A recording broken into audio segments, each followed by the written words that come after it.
Good morning, and welcome to Redeemer Lutheran Church. I'm Pastor Gary Lodeholt. The events of Queen Elizabeth's funeral last week moved many of us, and perhaps because of it, I was moved to learn more about how burials and funerals were done and thought about in the Bible. That's our topic this week for our time together each morning. Today, I want to talk about the actual burial practices they used.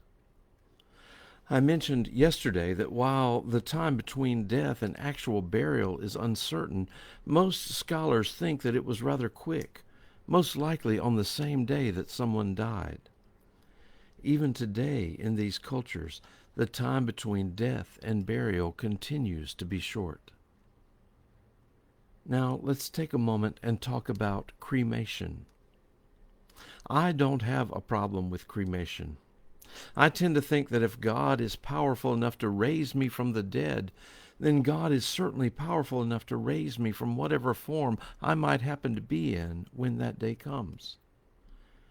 However, in ancient Israel, they did not practice cremation, in part because of what we talked about yesterday, as they considered the body and the soul to be one inseparable unit. In fact, to burn a body was considered an outrage. There is an example where people burned the bodies of King Saul and his sons after they were killed in battle.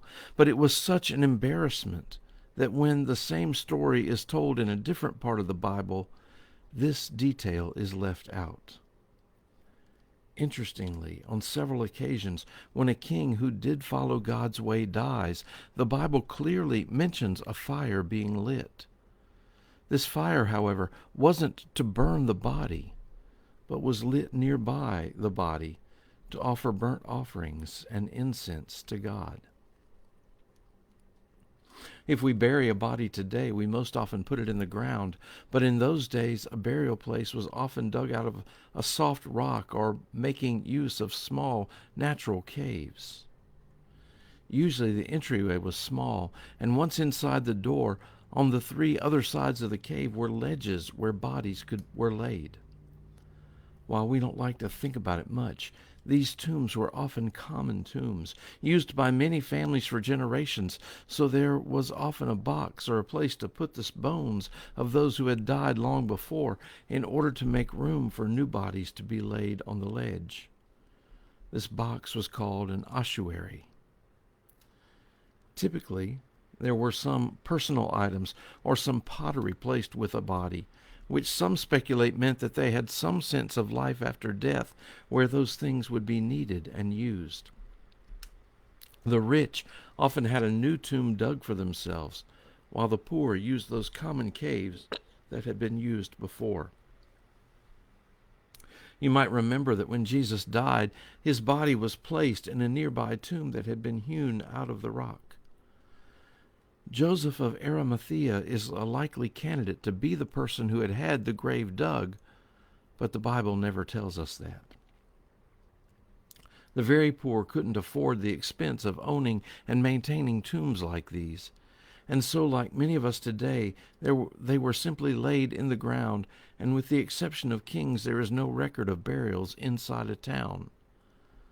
Tombs and burial places were family property, and generations were buried in the same area, perhaps giving rise to the phrase, sleeping with their fathers.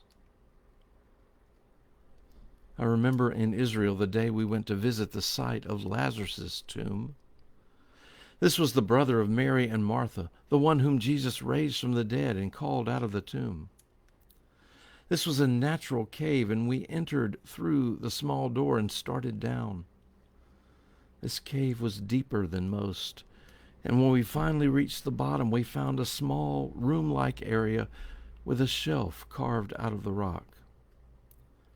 I remember thinking about how deep the cave was, and that it would have taken Lazarus a few minutes to make his way out when Jesus raised him. I could picture Jesus having called for Lazarus, standing there sure and confident, while to all the people standing around it must have appeared like nothing was happening. I'm sure some laughed and made scornful comments. Yet Jesus stood there, and Lazarus did come out. For me, there at the bottom of that tomb, it was powerfully moving to think about God's power and grace reaching so deep into the darkness to save. Thanks for watching, and remember to let this day belong to God.